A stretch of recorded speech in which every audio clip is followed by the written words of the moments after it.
buhay ng ating Panginoon. Amen. Para po sa salita ng Diyos, Hebrews chapter 12.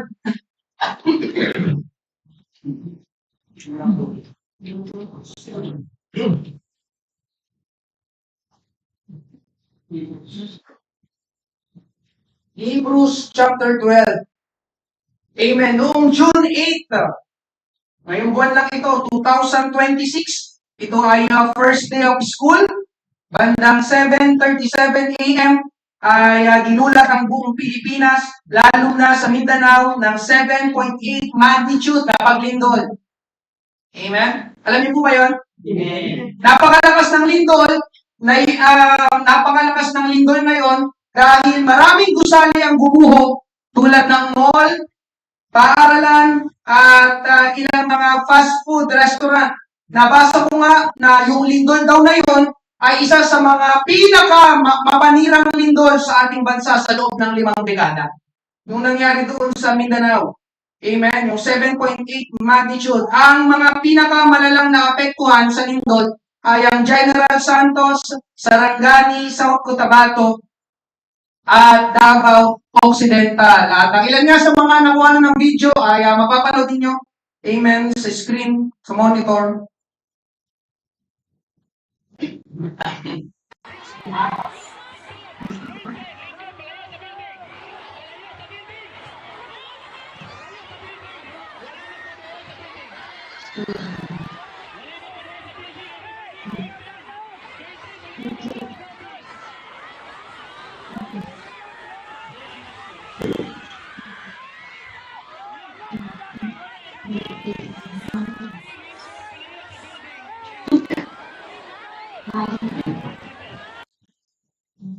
Praise God.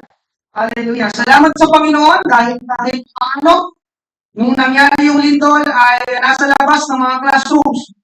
Yung mga estudyante dahil kung nandoon sila sa loob ay kadadaganan o nabagsakan sila ng mga bato o mga yung dinugong mga gusali. Pero ganun pa man, nakakalungkot dahil meron pa rin 77 na tao na naimulat na namatayan sa paglindol na yon. Ngayong gabi, mga kapatid, ang ipapangaral ko po ay tungkol sa paglindol o pagyanig. Alam niyo po ba na hindi lang ang lupa o ang mundo ang niyayanig, kundi pati ang ating buhay ay niyayanig din. Amen? Kaya mangaral po ko sa paksang ito, Earth and Life Quakes. Earth and life quakes, paglindol o pagyanig sa mundo at sa ating buhay. Amen? Ang ibig sabihin po ng quake ay shake or tremble. Amen? Yung pagyanig, pag-alog, pag-uga. Amen? Earth and life quakes. Basahin po natin ang ating main text, isang talata lang ito, Hebrews chapter 12, verse 26, ito sabi, yung maligno ng lupa nang magsalita ang Diyos. At ngayon, ay nangako siya, minsan ko pang iyayanigin ang mundo, pati na rin ang langit. Amen? Sabi sa New Living Translation, when God spoke from Mount Sinai, His voice shook the earth. But now, He makes another promise. Once again, I will shake not only the earth, but the heavens also. Amen. Tayo po'y manalangin ngayong gabi, Panginoon. Marami pong salamat sa bilang ng mga mananampalataya, O Diyos, na dumalo. Ngayong gabi, Panginoon, pagpalain mo sa kapan, O Diyos, i-anoint ang pangangaral ng iyong salita, ko'y walang magagawa, Panginoon. Pahiran mo ng aking labi, Panginoon, ikaw ang mangusap, pilig mo ang marinig ng bawat isa ngayong gabi patungkol, Panginoon Diyos, sa mensahe ng pangangaral sa gabing ito. Maraming salamat sa iyong ginawa na at sa iyong mga gagawin pa, Panginoon. Ito po ang aming panalangin sa pangalan ni Jesus, lahat ay magsabi na Amen. Palakpakan natin ang ating Panginoon. Praise God. Alam po ng Diyos ang mga paglindol. Katunayan, nabasa natin, siya pa ang nagpapalindol. Sabi niya, di ba? Ngayon ay nangako siya, minsan ko pang iyayanigin ang mundo, pati na rin ang langit. At ngayong gabi, mga kapatid, tignan natin, amen, sapagkat ako'y naniniwala na hindi lang basta lumilindol o niyayanig ang lupa ng walang dahilan. May purpose po ang lahat sa Diyos. Amen? Bakit nga ba may mga paglindol at bakit pinapahintulutan ng Diyos na lumindol o yumaligam sa iba't ibang parte ng mundo maging sa ating personal na buhay? Amen? Una mga kapatid, amen, alam na ito ng marami, it reminds of Jesus' return. It reminds of Jesus' return. Geologically, kapag sinabi pong geology, ito po yung pag-aaral ng mundo, ng lupa, study of the earth, geology. Yung mga tinatawag na tectonic plates na nasa ilalim ng lupa ay pwedeng magbanggaan. At dahil nagbabanggaan, dito ngayon nagkakaroon ng paggalaw o pagyanig ang lupa na humahantong sa paglindol. Pero alam niyo mga kapatid, ang lindol ay hindi lang geological na usapin. Ito ay spiritual ding usapin. Kung kayo ay sumisimba noon sa malaking simbahan, baka sinasabi niyo rin ito, amen, si Jesus ay namatay, si Jesus ay nabuhay, si Jesus ay muling babalik. Pamilyar po ba kayo sa ganung mga kataga? Amen, sa malaking relihiyon. Amen. Ang problema lang mga kapatid, maraming tao na naririnig at sinasabi nila yon, pero hindi naman nila naiintindihan kung anong ibig sabihin nun. Lalo na yung pangatlo, na si Jesus ay muling babalik. Amen? Sa ating pong mga Kristiyano, isa po yun sa mahalagang doktrina na pinapangaral at hindi dapat binabaliwala. Nais ko pong sabihin sa bawat isa, mga kapatid, si Jesus, ang ating Panginoon, ang ating tagapagligtas, ay muling babalik. Amen. Acts chapter 1, verses 10 and 11. Habang nakatitig sila sa langit, may dalawang lalaking nakaputi na biglang tumayo sa tabi nila at nagsabi, kayong mga taga-Galilea, ito yung mga alagad ng ating Panginoong Hesus, bakit nakatayo pa kayo rito at nakatingala sa langit? Si Jesus na nakita ninyong dinala pa itaas ay babalik dito sa mundo. At kung paano siya dinala sa langit, ay ganoon din siya babalik. Ang sabi ng Bible, si Jesus ay muling babalik. Amen. Ito po yung tagpo na nabuhay ng muli, nag-resurrect na si Jesus. Tinipon niya ang mga alagad at siya'y naghuling habilin sa kanila. Sabi sa mga naunang talata, habang nagsasalita ang Panginoon sa kanyang mga alagad, ay dinadala siya paitaas sa langit. Yung tinatawag na ascension, dinadala siya paitaas sa langit. Kaya nga sabi, di ba, bakit pa kayo nakatingala sa langit? Kasi nakita nila, ang Panginoon dinadala paitaas sa langit. Amen? Nakatitig ang mga disciples sa kanya. Amen? At pagdating sa talatang 10 na binasa natin, sabi diyan, si Jesus na nakita ninyong dinala paitaas, ay babalik dito sa mundo. At kung paano siya dinala sa langit, ay ganoon din siya babalik. Amen? At ngayong gabi mga kapatid, I strongly agree, babalik ang Panginoong Jesus. Babalik ang ating Panginoon dito sa mundo.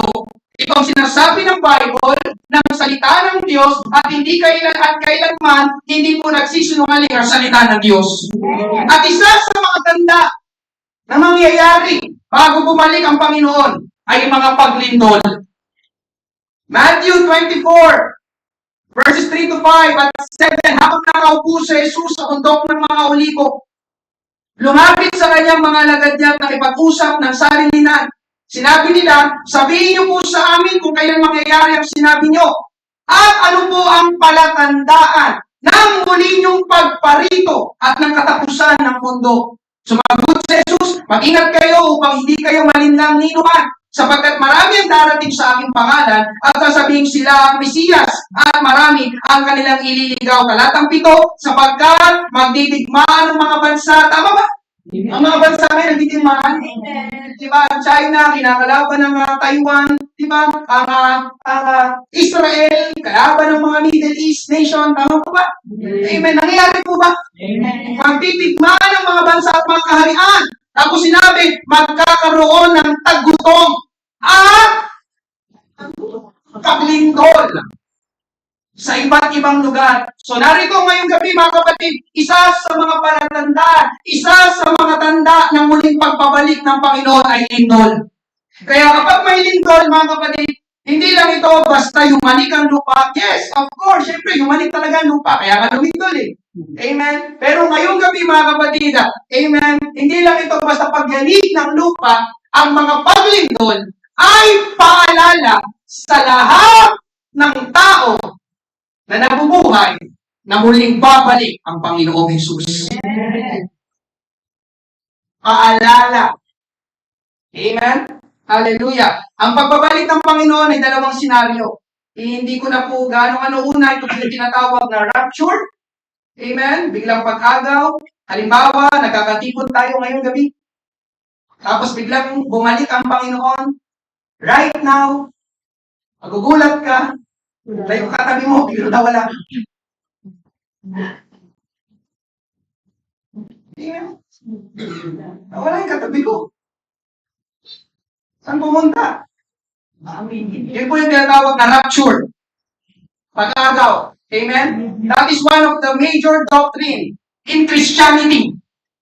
Rapture. Amen? Ikalawa, ito naman yung tinatawag na second coming of Jesus. Ito naman yung babalik ang Panginoon, makikita siya in person, kasama na yung mga na-rapture. Yung mga mananampalataya at sila'y makikipaglaban sa Antikristo at maghahari si Jesus dito sa mundo for 1,000 years. Ngayon, Pastor, bakit mo pinapangaral yan? Anong kahalagahan yan sa atin? Amen?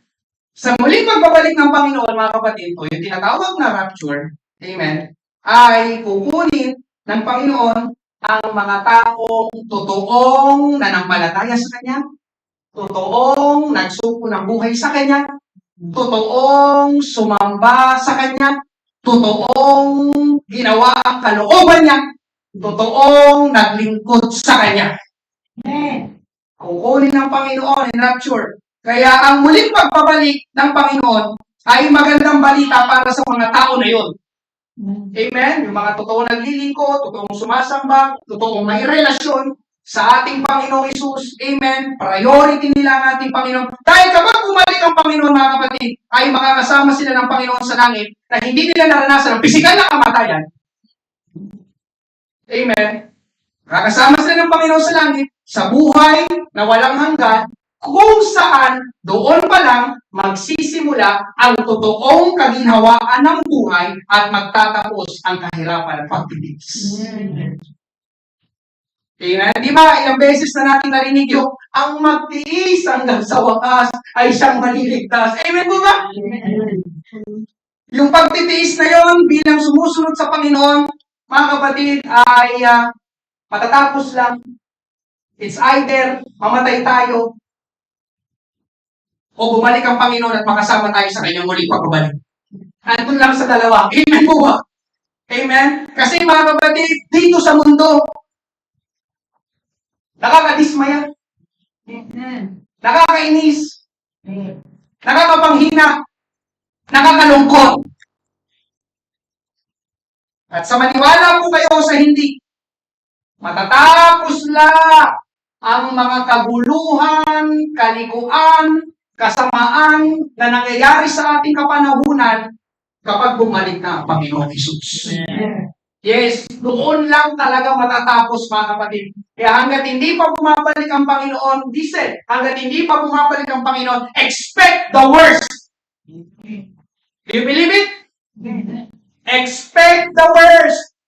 Amen? Kaya tinawag ang rapture, ang muling pagbabalik ng Panginoon sa Bible na blessed hope, mapagpalang pag-asa, o napakagandang pag-asa. Sabi sa Titus 2:13, habang hinihintay natin ang napakagandang pag-asa, tignan nyo sinabi ng Bible, hindi lang basta pag-asa, kundi napakagandang pag-asa. Amen? Hallelujah!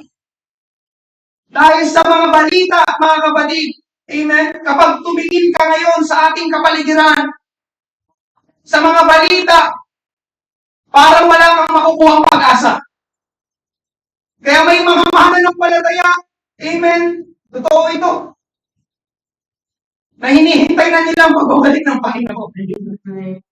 Dahil doon pa lang mararanasan ang totoong napakagandang pag-asa. Dahil mga kapatid, amen, na kay Jesus lang ang pag-asa na hinahanap ngayon ng mga tao. Wala nang iba, wala nang kanino man. Nasa ating Panginoong Jesus lang. Amen? Kaya alam niyo mga kapatid, kapag may lindol, ang ilagay mo sa isipan mo, nagpapaalala ang Panginoon na muli siyang babalik. Para patunayan ang kanyang sinabi, para kunin ang mga totoong mananampalataya, at para ipakilala ang kanyang sarili kung sino talaga siya. Amen? Dahil pag sa second coming ng ating Panginoon, may nakasulat. Amen? Hallelujah! Sa kanyang binti, sa kanyang binti, hari ng mga hari, Panginoon ng mga Panginoon. Amen? At kapag napapadalas ang paglindol, mga kapatid, niyayanig niya ng niyayanig ang mundo. Parang sinasabi ng Panginoon na malapit na siyang bumalik. Amen? At ito po ang mahalagang tanong na dapat nating itanong sa ating sarili. Kung sakaling bumalik ang Panginoon ngayon mismo, makakasama ba ako sa rapture?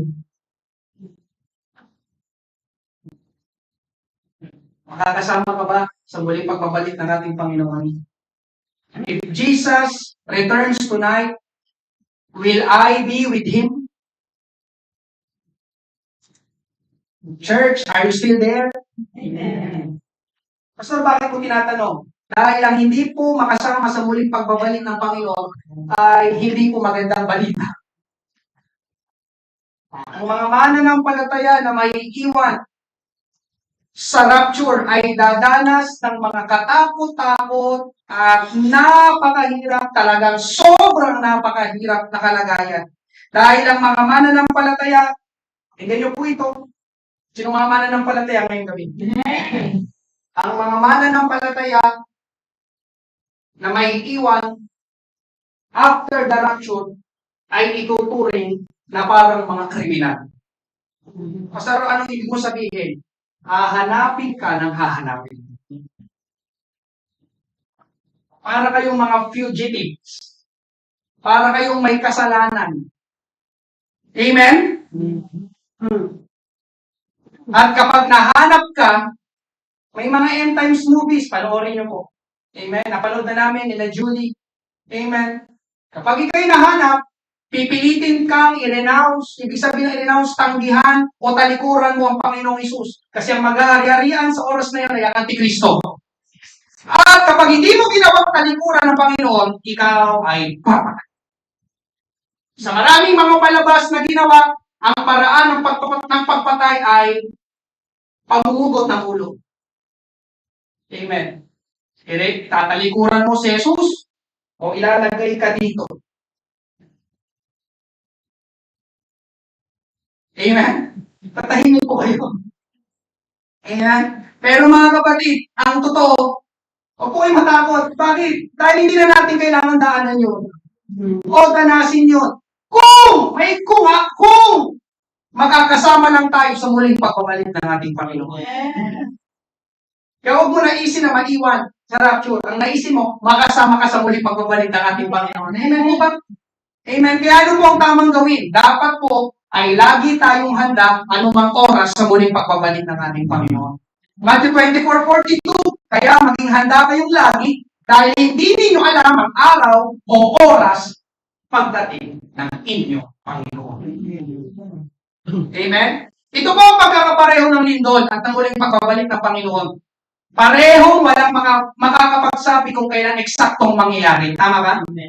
Alam niyo ba mga kapatid, walang instrument o equipment ang kayang tumukoy kung kailan lilindol. Amen? Walang makakapagsabi na anumang instrumento o equipment na mamaya bukas lilindol. Amen? Kaya mga kapatid, ang lindol ay hindi inaasahan. Nagugulat na lang ang tao. Amen? Walang makakapagsabi na mamaya 10:54 p.m. lilindol. May gano'n ba? May nagbalita na pa ng gano'n? Mamaya 10:54 p.m. lilindol. Amen? Wala. Kaya nagugulat na lang mga tao. Amen? Nagsishake na tayo. Amen. Huwag naman sana mangyari dito sa Metro Manila. Daming building dito. Amen. Ganon din ang muling pagbabalik ng ating Panginoong Isus. Walang sinumang tao ang makakapagsabi kung kailan siya eksaktong babalik. Kaya kanyang muling pagbabalik ay hindi inaasahan. Magugulat na lang tayo, nag-rapture na bigla.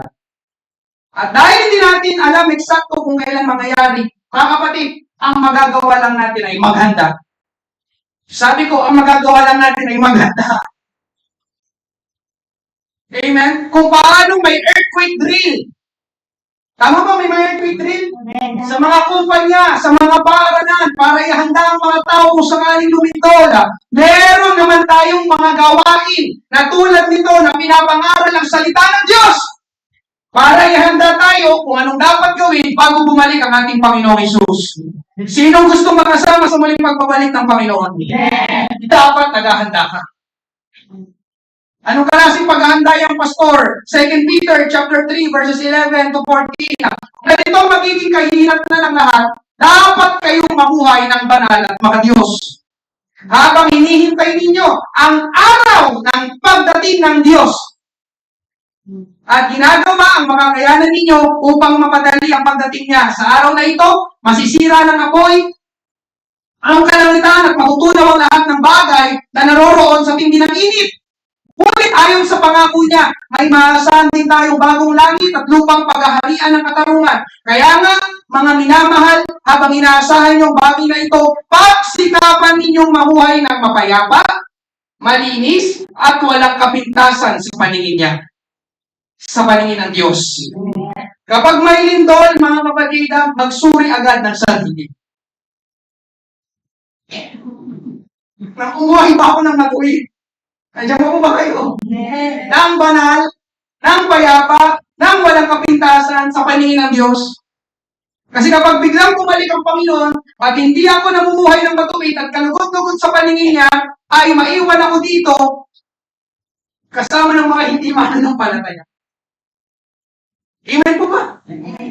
So ito ang una mga kapatid, ang paglindol ay pagpapaalala sa lahat na muling babalik ang ating Panginoong Hesus. It reminds us of Jesus' return. At ang mahalagang tanong ngayong gabi, handa ka ba? Tanungin mo katabi mo, handa ka ba?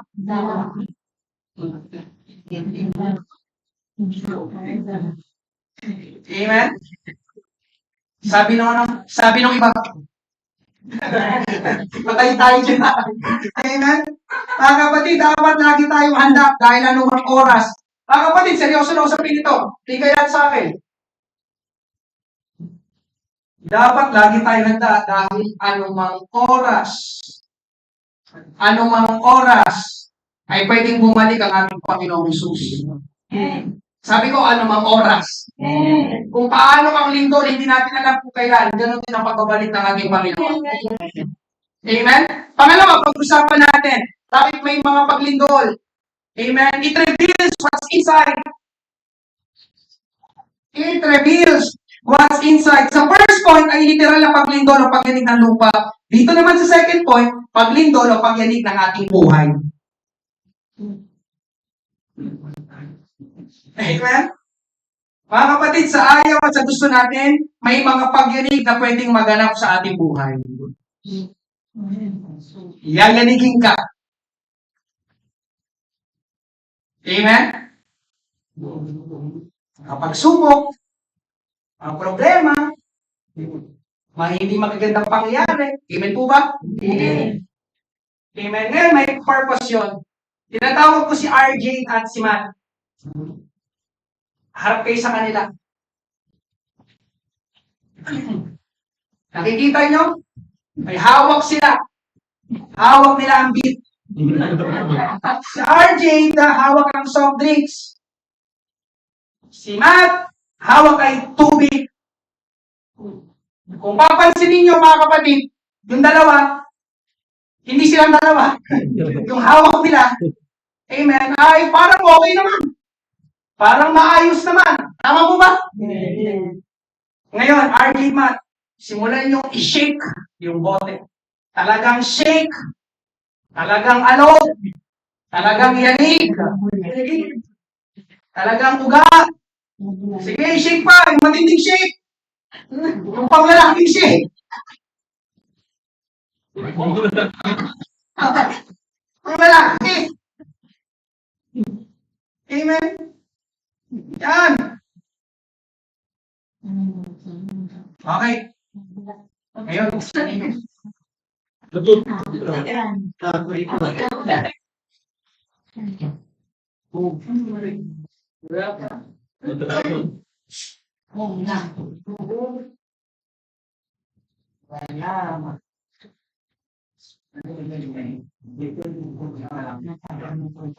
Maraming salamat. Thank you, Matt. Okay na. Pastor, para sa inyo. Pareho namang inano niyanig yung dalawang bote. Tama po ba? Pero magkaiba yung kanilang naging reaction.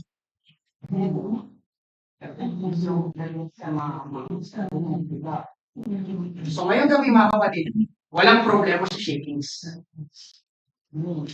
Walang problema sa pag walang problema sa pag-ano. Dahil sabi ko nga sa ayaw at sa gusto mo, aalugin ka talaga. Amen? Amen. Yung tubig, diyanit, pero nakita natin, kalmado pa rin. Tama? Pero yung soft drinks, pagtapos yanigin, parang nag-explode. Sumabot. Amen? So ano pong pinapakita nito mga kapatid? Amen? Walang problema sa pag-yanig, sa pag-alog. Yung mga pag-yanig sa ating buhay, ang problema ay yung nasa loob. Ano yung nasa loob? Yung ating puso. Amen? Pwedeng yanigin ang ating pamilya. Yanigin ang ating pag-aasawa, ating marriage. Pwedeng yanigin ang ating trabaho, ang ating negosyo, ang ating kalusugan, ang ating pananampalataya, yung mga bagay na mahalaga sa atin. At ang mahalagang tanong mga kapatid, pagtapos yanigin ang ating buhay, ano ang magiging reaksyon mo? Ano ang ilalabas ng ating puso? Ano ang mahahayag mula sa loob natin? Bakit? Puntahan natin si Job at ang kanyang asawa. Sila ay mag-asawa. Ibig sabihin, kung ano meron si Job, hindi na meron ng kanyang asawa. Kaya nang niyanig ang buhay ni Job, niyanig din ang buhay ng asawa niya. Tama po ba? Dahil nga mag-asawa sila. Alam natin ang kwento. Una, sinalakay sila ng mga tulisan at kinuha ang mga baka at asno. Binalita kay Job ng isang tauhan niya at hindi pa halos tapos magbalita yung tauhan na yun. May dumating pa na isang tauhan at nagbalita rin. Diba? Sir Job, tinamaan ng apoy sa langit ang mga tupa. At hindi pa halos tapos magbalita yung tauhan na yun, may dumarating pa na isang tauhan at nagbalita rin. Sinalakay kami ng mga Kaldeo at kinuha ang mga kamelyo. At hindi pa halos tapos magbalita yung tauhan na yon, may dumadating na naman na isang tauhan at nagbalita. Habang nagkakasiyahan po ang inyong mga anak sa bahay ng kanilang panganay na kapatid, biglang merong malakas na hangin na tumama doon sa bahay at bumagsak ang bahay. Lahat po sila patay. Walang natira. Walang nabuhay. Amen. Ano po makikita natin doon? Niyanig ang buhay ni Job.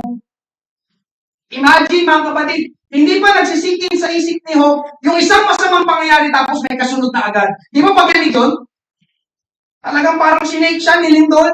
Amen? Pero alam niyo mga kapatid, ang naging reaksyon ni Job, nagpatira pa siya at sumama pa rin sa Panginoon. Job 1:20, nang marinig yun ni Job, tumayo siya, pinunit ang kanyang damit, pagkatapos tinahita niya ang kanyang buhok sa ulo at nagpatira pa sa lupa upang sumamba sa Panginoon. Pero yung asawa niya, Job chapter 2 verse 9, sinabi sa kanya ng asawa niya, ano? Kapag ka pa rin ba sa iyong Diyos, sumpain mo na siya at nang mamatay ka na. Pareho silang niyanig, pero magkaiba ang kanilang reaction. Nakuha niyo ba? Nakuha niyo ba? Si Job ay parang yung tubig. Niyanig, pero kalmado pa rin. Niyanig din siya. Samantalang yung kanyang asawa ay parang yung soft drinks. Nung niyanig, binuksan, ano kapag ka pa rin masunod? So, paano siya kapatay ka na? Amen.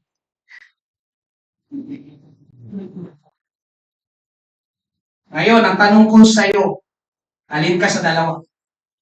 Ikaw ba yung tubig? O ikaw yung soft drinks? Sino ka sa dalawa? Ikaw ba si Hope? O ikaw yung asawa ni Hope? Anong pinapakita dito ng asawa ni Hope? May mga tao na ang gusto lang o ang habol lang sa Diyos ay puro pagpapala. Amen? Amen. Sila ay masaya, nakangiti dahil puro maganda lang ang nangyayari. Siyempre naman, di ba? Wala naman siguro maganda nangyayari, tapos ganun ka. Ang ganda naman ang nangyayari sa akin ngayon. Wala naman siguro ganun, di ba? Pero kapag hindi na mabuti ang mga nangyayari, ito na. Kung ano na lang sinasabi. Nagagalit na sa Diyos, dinamay pa ang church, at sinali pa pati si pastor. Andiyan pa po ba kayo? Tama? Di ba yung pinapakita ng tagpo na yun? Pati nung shakings kanina ng bote? Alam niyo mga kapatid, yun ang motibo ng Diablo, kaya gusto niyang lindolin, gamitin ang buhay niyo. Job 1, chapter 9, verse 11. Sumagot Satanas, may takot pa si Hope sa iyo kung wala siyang napapala. Iniingatan mo siya at ang sambahin niya. Pati ng lahat ng ari-arian niya. Pinagpapala mong lahat ng ginagawa niya. Kaya lalong dumarami ang kanyang mga hayop sa buong lupain. Amen. Kasi po noon mga kapatid, isa sa mga sukatan na ikaw ay mayaman, ikaw ay pinagpala kapag marami kang mga hayop na ari-arian. Ngunit, subukan mong kunin ang lahat ng yan sa kanya at siguradong isusumpa ka. Amen. Ang sinasabi dito ni Satanas, mga kapatid, listen. Tingay lahat sa akin. Amen? Ang sinasabi dito ng kaaway, makikita natin ang totoong pagkatao ni Job, ang totoong ugali ni Job, ang totoong nasa puso ni Job, kapag wala na sa kanya ang lahat.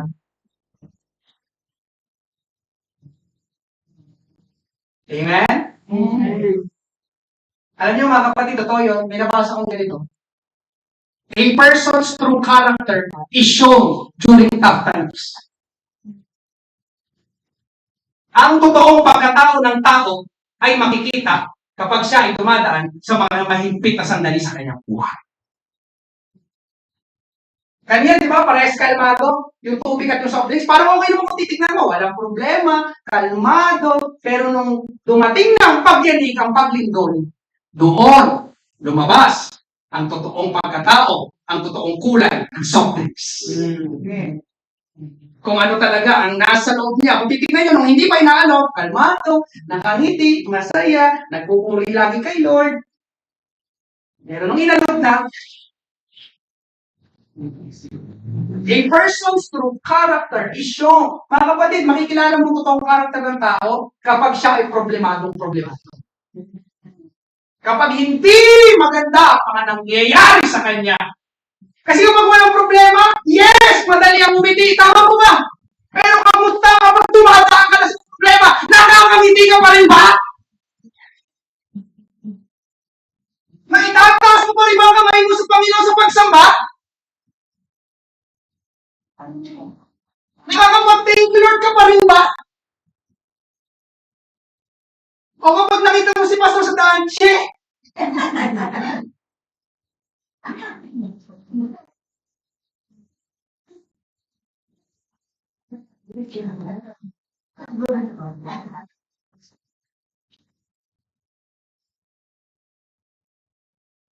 kapag maganda ang nangyayari, amen, ang bait niya, ang galang niya, palangiti siya, palabati siya, matanungin siya. Pero paano kung hindi na mabuti ang mga nangyayari? Mabait pa rin kaya siya. Namamansin pa rin kaya siya. Tumutulong pa rin kaya siya. Amen po ba? Amen. Parang si Job, mga kapatid. Ang paniwala ni Satanas, kaya lang naman sumasamba ang taong ito sa'yo, Diyos, kasi lagi siyang pinagpapala mo. Pero tanggalin mo yung mga pagpapala na yan.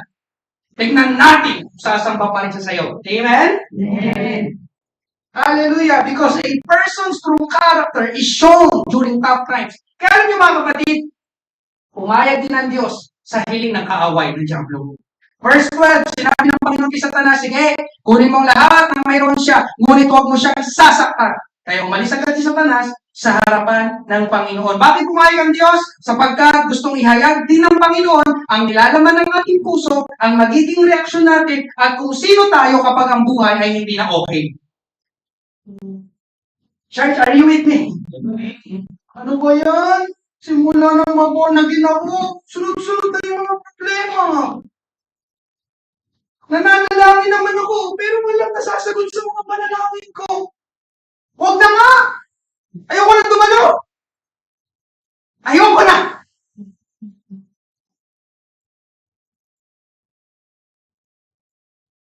Tama ba, church? Yeah.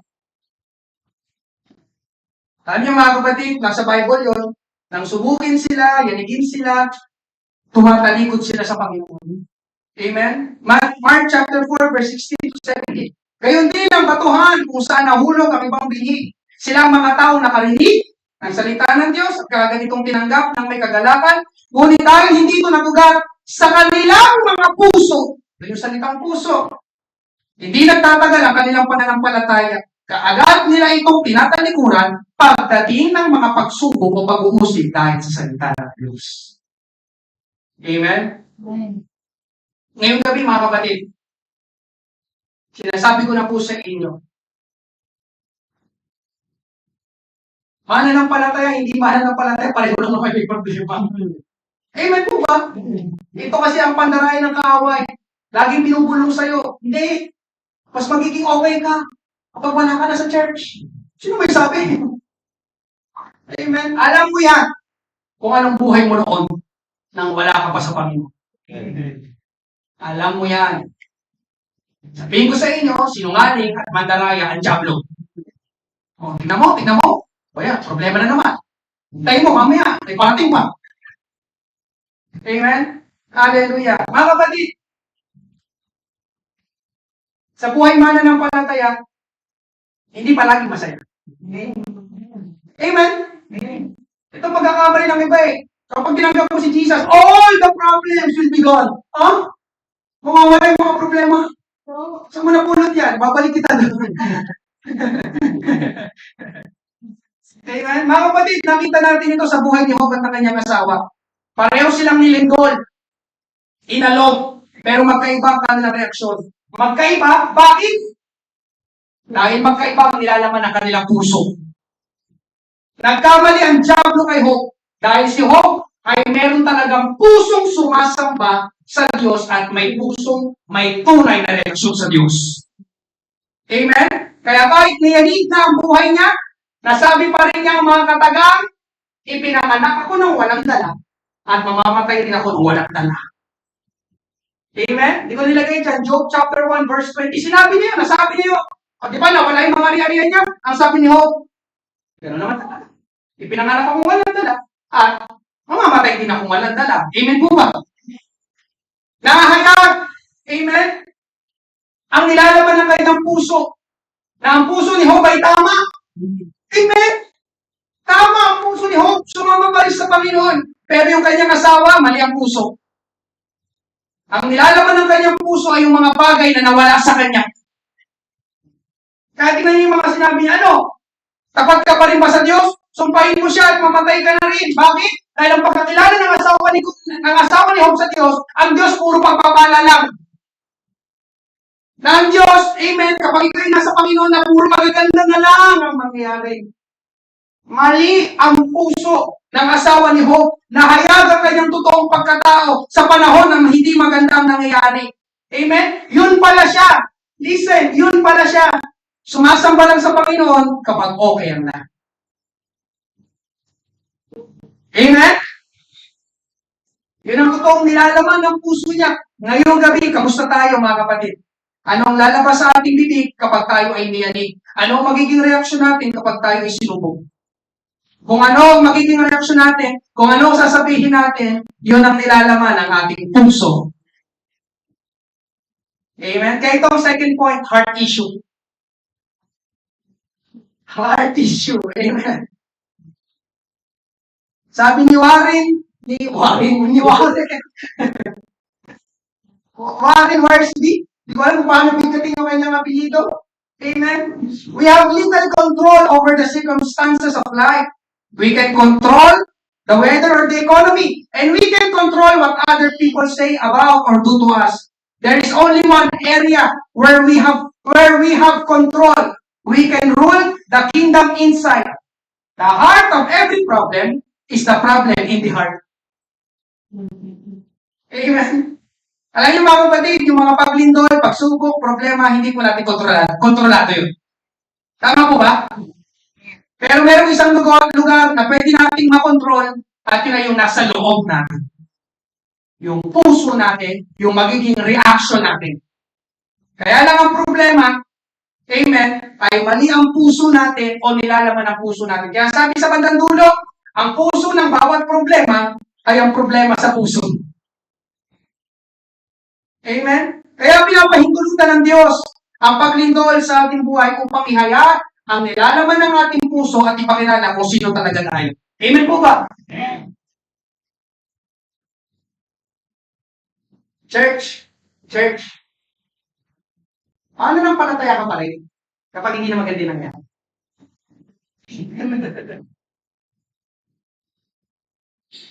Hindi pa po ba kayo? O yung mga mukha na...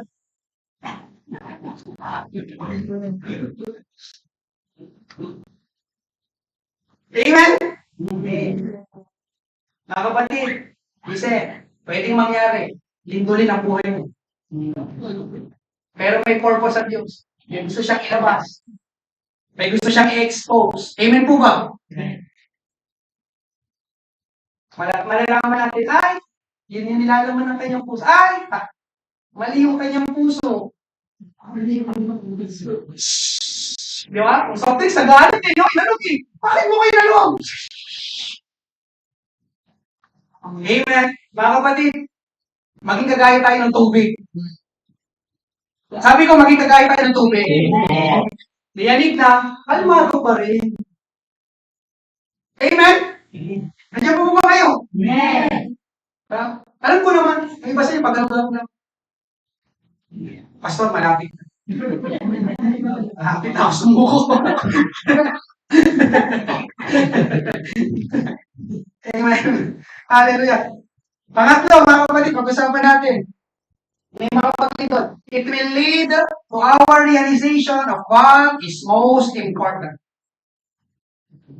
Kapag may lindol, nare-realize natin kung ano ba talaga ang mas mahalaga o pinakamahalaga. Una, mga kapatid, sa mga paglindol natin, mas naunawaan na mas mahalaga pala ang buhay kaysa sa anumang bagay. Tama po ba? Napansin niyo po bang lahat kapag may lindol, tigil ang lahat? Tigil ang trabaho, tigil ang school, tigil ang biyahe, kahit na church service, tigil. Bakit? Kasi mas mahalaga na ang buhay. Mas naiisip na natin ang kaligtasan natin. Amen po ba? Wala naman siguro habang lumilindol. Hindi ko nagtatrabaho sa opisina. Lumilindol na sa building nyo. Ikaw naman, wait lang, isend ko lang yung email. May ganon? Sa school, lumilindol na yung school. Diba? Wait lang, may tapos na yung sulat. Amen? Sa church, di ba? Lumilindol dito. Okay, mga kapatid. Sa inyong Bible. Okay, nakita mo pa. May pangangaral pa. Amen? Kapag lumindol, tigil ang lahat. Tama mo ba? Kahit gaano pa kaganda ang trabaho mo, kahit gaano pa kaganda ang school mo, kahit gaano pa kaganda ang bahay mo, iiwan mo yun. Amen? Dahil ang nasa isip na ng tao ay paano siya maliligtas, paano siya mabubuhay. Tama po ba? Doon magsisimula yung realization. Ito palang mga bagay na sobrang mong pinapahalagahan. Pwede pala itong masira, pwede pala itong mawasak, pwede pala itong mawala. Amen po ba? Di ba pinapapaya mo rin, takbo ka sa labas, di ba? Bahala na yung bahay na, bahala na yung trabaho, bahala na yung school namin. Kaysa naman patagalan ako doon. Tama Ang mahalaga na lang sa tao, sa oras ng paglindol ay ang kanyang buhay. Amen? Ikalawa, mga kapatid, ito naman yung kabaliktaran ng second point. Kung kanina, kapag may lindol o kapag niyayanig ang ating buhay, nagagalit ang tao sa Diyos. Amen? Sinisisi ng tao ang Diyos. Ngayon, ito naman yung magandang epekto. Pinapahintulutan ng Diyos ang mga paglindol, pagyanig sa ating buhay, dahil yun ang gumigising sa atin para mamulat tayo sa katotohanan, ang pinakakailangan pala natin ay walang iba kundi ang Diyos. Kasi kapag minsan, kapag okay ang lahat, hindi natin kilala ang Panginoon. Yung paa natin, hindi natin maitapas sa simbahan. Hindi tayo nananalangin kasi okay ang lahat. Amen po ba? Pero kapag may hindi magandang nangyari, ayun na. Hinahanap na ang Panginoon. Pinatawag na ang Panginoon. Umiiyak pa nga sa Panginoon. Amen po ba? Amen. Pansinin nyo, kapag may lindol, ano? At sinisigaw ng tao. Trabaho! Pera! Pera! Achievement medal! Medal! Yung ba? Yung ba? Diba? Sapatos ko! Sapatos ko!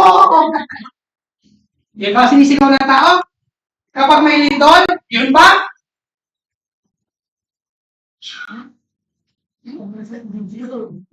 Ang sinisigaw ng tao, ang sinasambit na ng tao, ang tinatawag na ng tao, ang binabagit na ng tao ay ang pangalan ng Panginoon. Amen.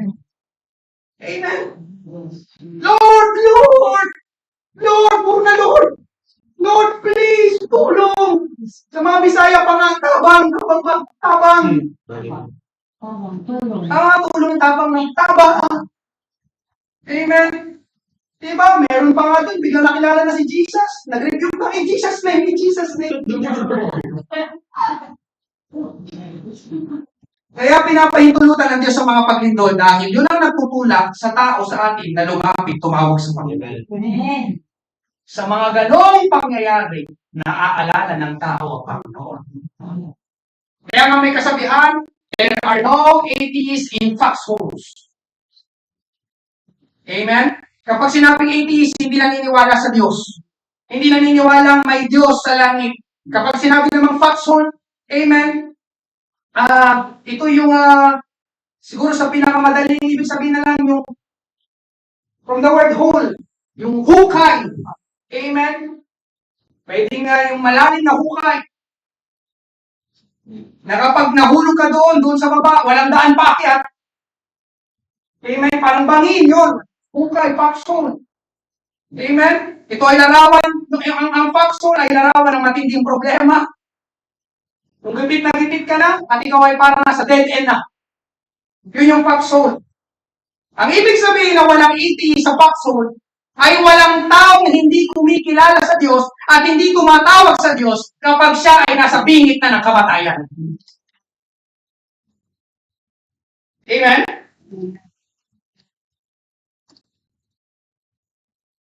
Kahit atheist ka, pero kapag nahulog ka sa foxhole, mapapatawag ka sa Diyos. Atheist yun. Hindi naniniwala sa Diyos. Amen? Kaya alam niyo paminsan, ang atheist, biglang nagiging mananampalataya. Kapag hindi na alam ang gagawin, kapag gipit na, kapag nasa panganib na, kaya paminsan mga kapatid, ilalagay tayo ng Diyos sa foxhole. Ano ibig mo sabihin, Pastor? Yung wala nang ibang makakatulong sa atin, kundi ang Diyos na lang. Ilalagay ka ng Diyos sa foxhole. Amen? Nung isang gabi lang, hindi ata ito alam ni Ruling. Bigla ako nagising. Nang madaling araw, sobrang sakit ng tiyan ko, hindi ko alam kung bakit. Tulog sila Ruling. Anong ginawa ko? Hindi na nalagay sa Panginoon. Ang sakit ng tiyan ko, hindi ko alam. Amen? Hindi ko po sinasabi 80s ako.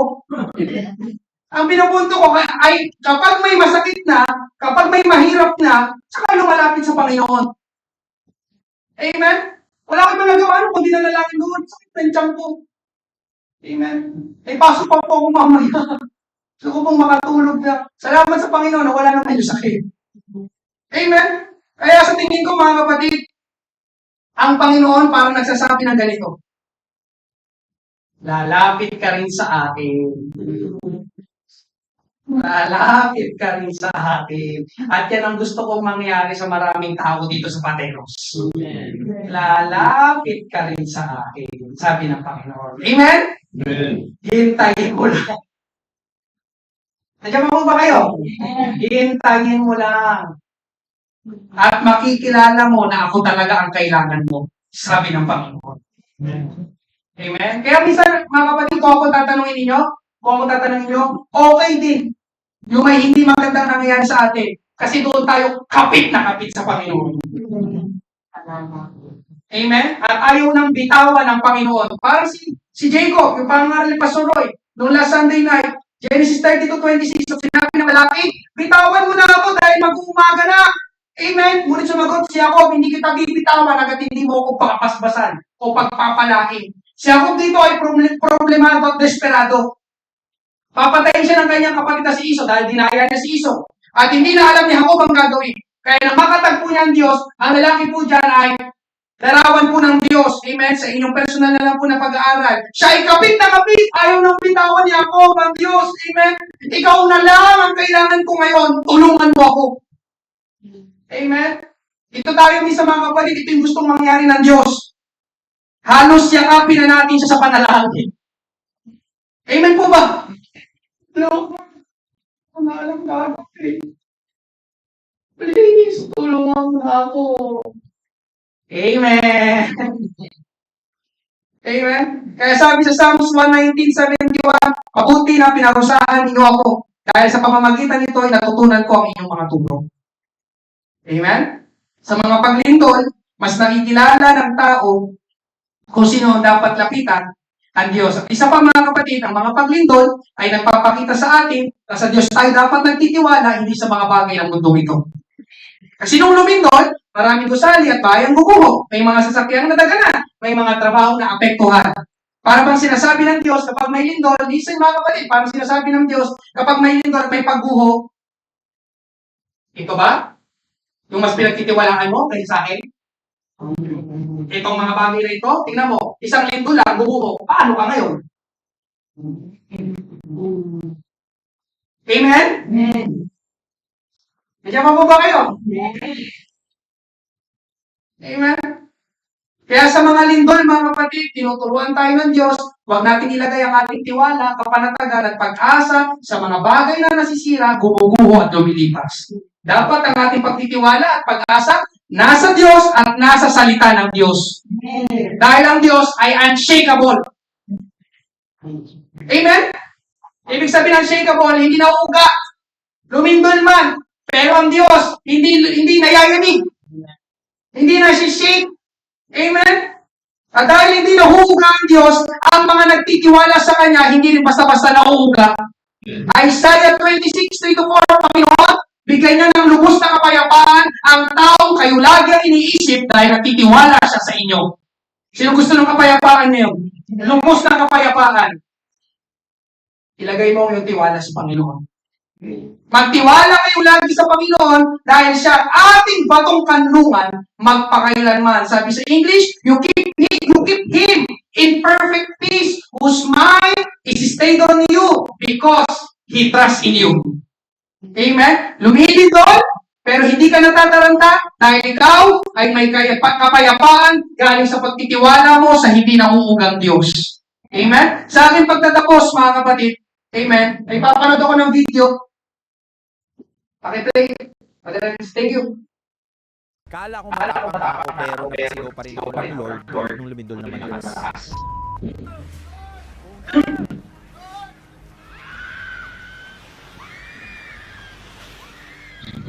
Na ako maging kwento. Grabe. Muntik na ako madaganan. For the first time in a long time, I felt completely powerless.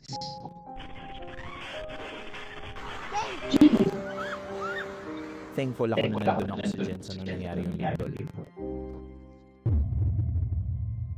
Guys, I just wanted to share my experience. One of the strongest earthquake na naitala this year in the entire world, and I was in the middle of it.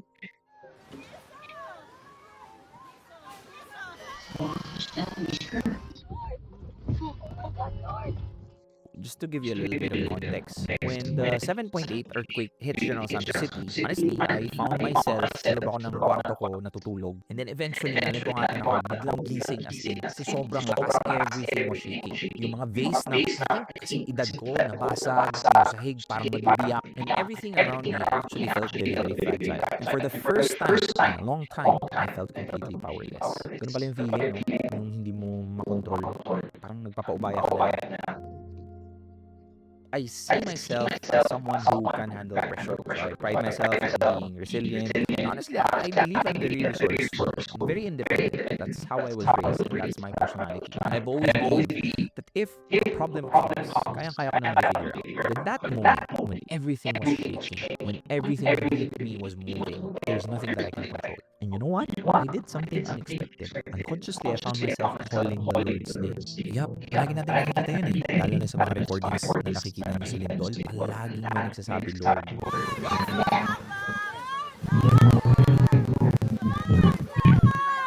For some reason, nakarelate ako. I was calling the Lord's name, not my achievements. I was not calling my business, not my followers, not my money. I was calling His name, Lord, God, Jesus. And what's interesting is, hindi ako sobrang religious na tao, aminin ko. Yet somehow, in that moment of uncertainty, my heart instinctively reached for Him. Not because I had all the answers, but because I needed something bigger than myself to hold on to. Kailangan ko ng makakapitan. Honestly, after the earthquake, that realization stayed with me. Narealize ko, we're not as powerful as we think we are. Lahat ng accomplishments, lahat ng titles, our successes can disappear in a moment. And maybe that's why faith exists, to remind us that we're just people. Temporary people trying to navigate a temporary life. For some reason, that simple act of calling His name gave me peace in the middle of chaos. Maybe I think that's what faith is. Not having all the answers, but knowing who to call when you don't. Real talk, the earthquake reminded me that control is an illusion. And the strongest thing a person can do is to admit that they need God. Because when everything around me was shaking, His name was the only thing that felt steady. Amen. Praise God. Sa mga dahilan, bakit talaga pinapahintulutan ng Diyos ng lindol? Para sabihin sa bawat tao na tao ka lang. Tao ka lang. Kailangan mo ako, sabi ng Diyos. Amen? Nais ko mong linawin. Amen. Na ito pa rin po ang naisip kapatid ng Panginoon sa aking pagtatapos sa bawat isa. Mga kapatid, huwag na natin hintayin lumindol. Kung may masamang mangyari, o yung mamamatay na tayo, bago tayo lumapit at tumawag sa Panginoon. Ang paglapit sa Panginoon ay ginagawa araw-araw. Ang pananalangin sa Panginoon ginagawa araw-araw. Ang pagtitiwala sa Panginoon ginagawa araw-araw. Ang pagsamba sa Panginoon ginagawa araw-araw. Ang kilalanin na kailangan natin ang Panginoon ay ginagawa araw-araw. Ngayong gabi mga kapatid, ito ang ilan sa mga dahilan bakit lumilindol, bakit niyayanig ng Diyos ang mundo, at bakit niyayanig ng Diyos ang buhay natin. Palakpakan, purihin natin ang Panginoon. Thank you, Lord. Praise God. Earth and life quakes. Musa tayo mga kapatid. Amen. Tayo ba'y handa sa muling pagbabalik ng ating Panginoon? Kapag niyanig ba ng Panginoon ang ating buhay, tama ba ang lalabas mula sa ating puso? Pangatlo, mga kapatid, gusto ng Diyos na ating kilalanin na siya pa rin ang pinakamakapangyarihan sa lahat. Amen. Siya pa rin ang totoong kailangan natin. Ngayong gabi, amen. Hallelujah. Nabuksan po natin ang ating altar. Tayo manalangin sa ating Panginoon. Praise God.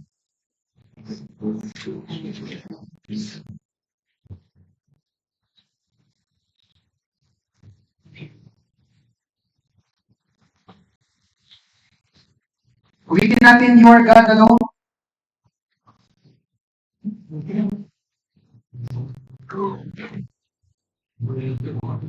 Praise God, Lord, help us. Thank you, Panginoon, for reminding us. Hallelujah. Panginoon, kung ano mga dapat namin gawin. Thank you, Lord God. Hallelujah. Na meron kang gustong ihayag, Panginoon, ng gabi. That we should search or examine our hearts. Help us, Lord God. Panginoon, ituwid mo, itama mo ang aming puso, Panginoon. Patawad, Panginoon Diyos, sa mga oras, sa mga panahon. Hallelujah. Na para nagagalit kami. Para sinisisi ka namin. Para sinisisi namin ang pagiging mananampalataya. But you are only teaching us, Panginoon. Hallelujah. Praise God. You are not a God of religion. By human hands. You are not a God on any mortal. You are not a God. Anything we by your plan. That's just the way we do. You are not important and down. You are your throne. You are God alone. And right now, in the good times and bad, you are our friend. I would say that you are God alone. You are the only God who's power. Not yes. You are the only God who's praise to them. You are the only God. Oh, you are God. That's just the beginning. You are the Lord. From before time began. You are God. You are God alone. In the good times and bad. You are God. You are God. No unchangeable, unchangeable, unshakable, unstoppable. That's what you are. Unchangeable, unchangeable, unshakable, unstoppable. That's what you are. Unchangeable, unshakable, unstoppable. That's what is the you are the Lord from before time began. You are God. You are God. And right now, in the good times and bad, you are God. Ringin masasabagan natin ang ating Panginoon. Ikaw ang Diyos na magapagitan sa lahat. You are God alone. You are unchangeable. You are unshakable. You are unstoppable, Panginoon. Hallelujah. Na dapat namin ilagay ang aming pagtitiwala at ang aming buhay sa iyong mga kamay, Panginoon Diyos. Ikaw na Diyos na hindi naiiba. Ikaw na Diyos na hindi nayayanig, Panginoon. Maraming salamat sa pagpapaalala ngayong gabi, Panginoon, na ikaw panina ang aming kailangan sa aming buhay, Panginoon. Thank you, Jesus. Thank you, Lord. Praise God. Praise God. Glory, glory, glory, Thank you, Jesus. Hallelujah. Hallelujah. Thank you, Lord. So, pray tayo, Brother Joseph. Yes, Lord, Panginoon, aming namang banal na makapagkiro sa lahat. Tunay na ikaw ay makapangyarihan, Panginoon Lord. Maraming salamat sa oras na ito na iyong nilayon, Panginoon, na muli kami makapagdipon. Panginoon, maraming salamat, Lord, sa napakagandang paalala, Panginoon, sa bawat isa, O God, na ikaw pa rin, Panginoon, ang kailangan ng bawat isa, Panginoon, Lord, sa oras, Panginoon, na kami, Panginoon, na nahaharap, Panginoon, sa mga pagyanig, Panginoon, O God, na kami, Panginoon, na ay nahaharap sa mga pagsubok ng buhay, Panginoon, Lord. Maraming salamat, O God, Lord, maraming salamat for reminding us, Panginoon, na hallelujah, sa pagpapalakas, Panginoon, ng aming mga pananampalataya, Panginoon, na ingatan mo ang bawat isa, Panginoon, sa aming kanya-kanyang pag-uwi. Panginoon, ibalik mo muli, Panginoon, sa susunod na gawain, Lord. Pagpalain mo rin ang aming pagsasaguhan, Lord, sa pangalan ni Jesus. Amen! Praise God! Hallelujah! Nililingkod ka ba? Lapit lang sa Panginoon.